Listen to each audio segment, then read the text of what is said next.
Hello, back at it again today. I was out here and I had to think, hey, I hadn't made a video today. And for the past couple of days, we've been talking about the big 5 rules of safe handling of a firearm. And we're up to our next rule, rule number 3. And that rule is one reason why I can usually spot a gun guy, a firearms guy, by watching him do certain things that doesn't have anything to do with a firearm. And for an example, and I have visual aids today for our video. And the example I'm talking about is I can watch someone pick up a drill. And by watching them pick up that drill, I can usually tell if they are an experienced firearm guy because they have developed muscle memory because of rule number 3 of the big 5 rules of safe firearms handling. Rule number 3 is always keep your finger off of the trigger and out of the trigger guard until you are ready to fire your weapon. And muscle memory for me, every time I pick up a drill, my brain is programmed because I've been handling weapons all my life, and I catch myself all the time. I'm indexing my finger off of the trigger of a drill even because I'm grabbing that pistol grip.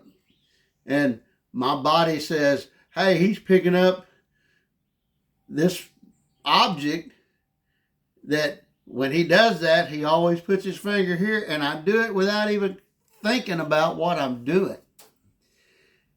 You don't want to have your finger on the trigger of your firearm unless you are actually in the act of shooting that weapon. And there's a lot of reasons for that, but the main reason is you don't want to accidentally fire that weapon. Now, I have went out and bought a training gun a couple of years ago. It's just a piece of plastic. It's not a real gun. You can use this. I use it for self-defense training and other stuff that I do. And it's safe to use this for training because it's just a piece of plastic that's in the shape of a gun.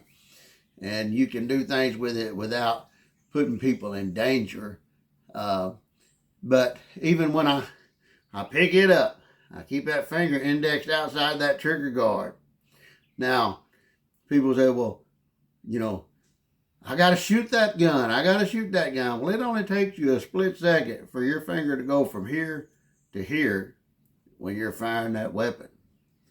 It's that fast. It's that quick.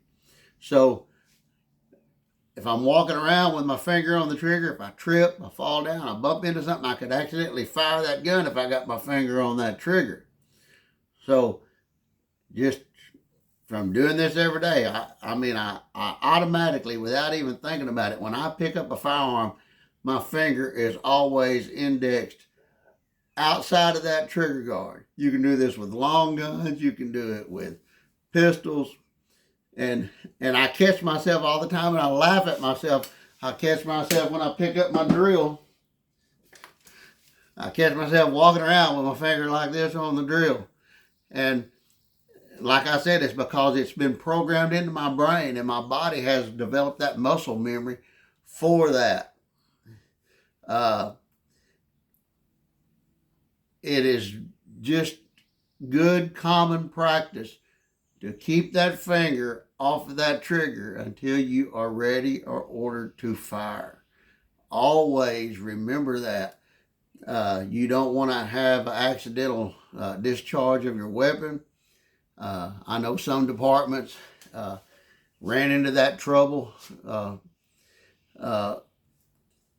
years ago when they first started carrying the Glock semi-automatic pistol. New York Fire Department, New York Police Department, for one, ended up having a trigger put in their weapon that made that weapon a little bit harder to squeeze the trigger on to keep from accidentally firing their weapon, because they were used to shooting revolvers, and it takes a little more pressure on that revolver trigger than it does on a semi-automatic. And they had some accidental discharges. And I know the agency that I worked in, we had some people that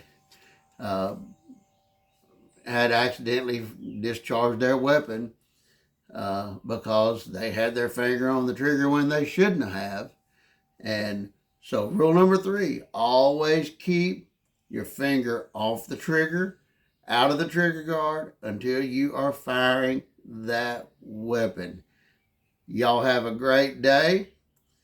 I probably won't make a video tomorrow because that's the Lord's Day, and I'll be going to church and things like that. So y'all have a great day, and I will see you Monday.